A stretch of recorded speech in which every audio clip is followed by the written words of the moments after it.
আজকে আমি রেডি করে দেখাবো ক্যারামেল চা। হ্যালো এভরিওয়ান, আসসালামু আলাইকুম। কেমন আছেন সবাই? আল্লাহর রহমতে আমিও ভালো আছি। ফেসবুক ইউটিউবের প্রাণপ্রিয় বন্ধুরা একটি লাইক দিয়ে ভিডিওটি দেখা স্টার্ট করবেন। তো চুলাতে আমি একটা প্যান বসিয়ে দিয়েছি। প্যান গরম হয়ে আসলে আমি দিয়ে দেব পরিমাণ মতো চিনি। আমি এখানে পরিমাণ মতো চিনি দিয়েছি। দিয়ে আমি এখন চিনিগুলোকে গলে আমি ক্যারামেল বানিয়ে নেব। যতক্ষণ পর্যন্ত চিনিগুলো গলে না যায় ততক্ষণ পর্যন্ত আমি নাড়াচাড়া করতে থাকব। আর এই চাটা হলো অসাধারণ একটি চা। এত মজাদার হয়েছিল এই চাটা যে না খেলে কিন্তু বুঝতে পারবেন না। আর আমি এই চাটা বানানোর সময় কিন্তু আমার বেশি ভালো লাগছিল না, কিন্তু যখন এই চাটা খেয়েছি অসাধারণ একটি ফ্লেভার এসেছিল। তো এই তো দেখতেই পারছেন আমি এখন ক্যারামেল রেডি করে নিয়েছি। তো ক্যারামেল আমার রেডি হয়ে গিয়েছে। এখন আমি দিয়ে দেব এখানে পরিমাণ মতো চা পাতা।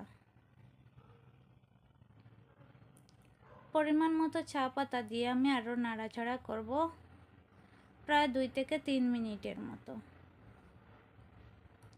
2 থেকে 3 মিনিট রান্না হয়ে গেলে আমি এখানে 2টা বড় বড় তেজপাতা নিয়েছি, মিডিলে একটু কেটে নিয়েছি, দিয়ে আরও একটু সময় নাড়াচাড়া করব। তারপর দিয়ে দিলাম আমি এখানে আদা কুচি করে রেখেছিলাম। আদা কুচি করে রেখে আরও প্রায় 1 মিনিটের মতো রান্না করেছি। তারপর দিয়েছি আমি পরিমাণ মতো পানি।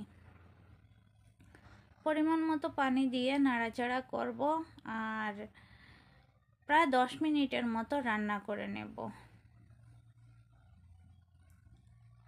তো 10 মিনিটের ভেতরে আমি অনবরত নাড়াচাড়া করতে থাকবো, যেহেতু ক্যারামেল ছিল আর ক্যারামেলগুলো যত তাড়াতাড়ি গলার জন্য।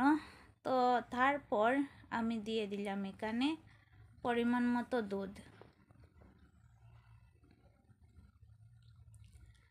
দিয়ে আরও নাড়াচাড়া করে আরও কিছুক্ষণ রান্না করব। তো অনেকক্ষণ সময় নিয়ে আমি দুধ দিয়ে চামচ দিয়ে কিন্তু নাড়াচাড়া করতে আছি, নইলে কিন্তু পড়ে যাবে। তো যাই হোক, তারপর আমার চাটা হয়ে গিয়েছে। এখন আমি একটু পরিবেশন করে নেব। আমার ক্যামেরাটা বেশি ভালো নাই, এর জন্য কালারটা কিন্তু সুন্দর আসেনি। হ্যাঁ, তো এই চাটা কিন্তু অসাধারণ হয়েছিল। আর আমার চার রেসিপিটা কেমন লাগছে আপনাদের কাছে?